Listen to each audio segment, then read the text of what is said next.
فلما جن علیہ اللیل، جب رات چھا گئی، رآ کوکبا، تو انہوں نے ستارے کی طرف دیکھا، ایک ستارہ جو یعنی ایک ڈومیننٹ ستارہ تھا اس کی طرف دیکھا. قال ھذا ربی، تو بولے یہ ہے میرا رب. اب یہ تو ہے لفظی ترجمہ، لیکن اگر میں اسی ترجمے کو انہی الفاظ کے ساتھ صرف انداز بدل دوں، یہ ہے میرا رب، تو اس کا مطلب کیا ہوگا کہ سوالیہ انداز، کہ تم لوگ اس کو رب بنائے ہوئے ہو. تو بیسیکلی یہ ان معنوں میں ہے. لہذا حضرت ابراہیم علیہ السلام نے کوئی شرک نہیں کیا، بلکہ سوالیہ انداز میں انہوں نے کہا اچھا اس کو میرا رب بتا رہے ہو. تو وہی جملہ جب تھوڑا انداز بدل جائے گا تو آپ کو بات سمجھ آئے گی. یہ جو میں نے ترجمہ کیا نا کہ ھذا ربی، یہ ہے میرا رب، اس کو جو میں نے اس انداز میں کہا یہ ہے میرا رب، یعنی سوالی انداز میں، اس کی سپورٹ میں بالکل اینڈ پہ جا کے آیات آئیں گی کہ حضرت ابراہیم علیہ السلام کے اس انداز کو اللہ نے اپنی طرف منسوب کیا کہ یہ طریقہ ہم نے سکھایا تھا ابراہیم کو اپنی قوم کے اوپر دعوت حق پیش کرنے کے لیے. لیکن ظلم کی انتہا ہے. میں نے جب چشتی رسول اللہ والے واقعے کو ہائی لائٹ کیا تو ایک بریلوی عالم دین نے اپنے بابوں کا دفاع کرنے کے لیے قرآن سے نا یہ پیش کیا. انہوں نے کہا دیکھیں کہ حضرت ابراہیم علیہ السلام نے بھی تو یعنی اپنے نام کا کلمہ پڑھوایا، یعنی یہ پڑھایا کو نام کا کلمہ پڑھوایا، انہوں نے تو ستارے کو خدا کہہ دیا تھا. تو اگر معین الدین چشتی نے اپنے نام کا کلمہ پڑھا لیا تو اس میں کون سا تھا؟ یہ سمجھانے کے لیے تھا. دیکھو کتنے کام میں انہاں دا دماغ پہنچتا جے.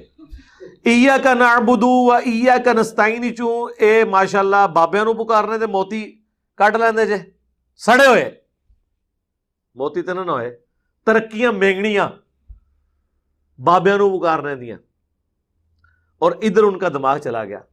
تو پھر میں نے اس کو بھی جواب دیا تھا کہ آگے بھی تو پڑھ کیا لکھا ہوا ہے. یہ سوالیہ انداز تھا، یہ ان کا عقیدہ نہیں تھا. اور تیرے بابے نے تو اپنا کلمہ پڑھایا اور اس کے بعد کہا میں نے یہ آزمائش کی ہے کہ تو میرے پیچھے آنکھیں بند کر کے چلے گا یا نہیں. تو آزمائش کے لیے بھی کوئی کلمہ پڑھائے. لوگوں کو تو یہ بتاتے پھر رہے ہیں کہ جو لوگ جرمنی کا ویزا لینے کے لیے اپنے آپ کو قادیانی کاغذوں میں لکھواتے ہیں چاہے دل میں مومن بھی ہوں وہ کافر ہوں گے. تو تواڈے بابا جی اگر جڑا ہے وہ کلمہ پڑھا لین وہ کس طرح مسلمان رہ جائیں گے؟ اور صرف ان کا رجوع کر لینا کافی نہیں ہوگا جب تک کہ وہ یہ نہیں کہیں گے کہ میں نے کفر کیا تھا، میں کفر سے توبہ کر کے کلمہ پڑھ کے مسلمان ہوتا ہوں، میری بیعت ٹوٹ گئی، میں بھی پہلے بیعت ہوں گا پھر تمہیں بیعت کروں گا. یہ پوری ایکویژن ہوگی. قال ھذا ربی، کہا یہ ہے میرا رب. فلما افلا، جب وہ ڈوب گیا ستارہ، ظاہر ہے جب صبح ہونی تھی ستارے نے تو ڈوب ہی جانا تھا. اللہ اکبر. قال لا احب الآفلین، تو انہوں نے کہا میں تو ڈوب جانے والے کو پسند نہیں کرتا. زوال آ گیا نا، میرا خدا اگر ہی ہوتا تو اس پہ زوال نہ آتا. فلما رأى القمر بازغا، جب انہوں نے چاند کو چمکتے ہوئے دیکھا، قال ھذا ربی، کہا یہ ہے میرا رب.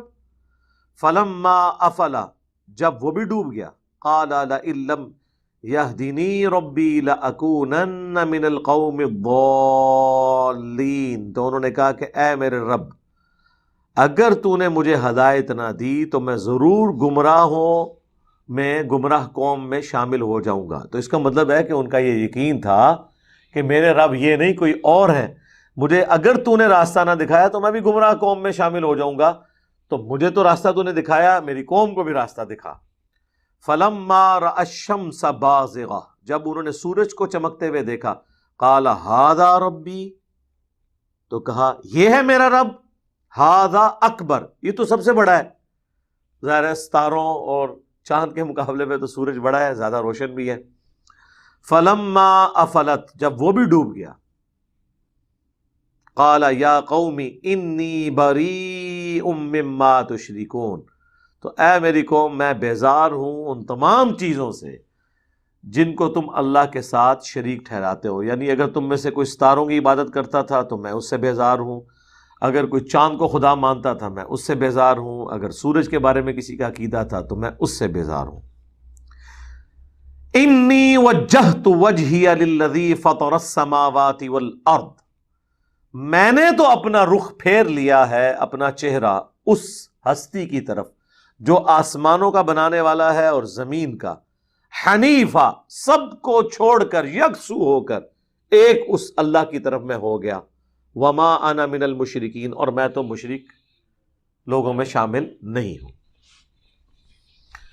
یہ وہ دعا ہے جو صحیح مسلم میں آئی ہے، نبی علیہ السلام اسے دعائے استفتاح کے طور پر بھی پڑھا کرتے تھے، یعنی سورہ فاتحہ سے پہلے جو ہم دعائیں پڑھتے ہیں اس دعا کے طور پر یہ والی دعا بھی۔ وَحَاجَّهُ قَوْمُهُ، تو ابراہیم کی قوم ان سے جھگڑنے لگی۔ ظاہر ہے توحید کدھر ہضم ہوتی ہے؟ ٹھیک ہے، جبکہ آپ کے بزرگوں کے عقائد اس کے ساتھ جڑے ہوئے ہوں، آباء و اجداد، کلچر، سب کچھ۔ قَالَ أَتُحَاجُّونِّي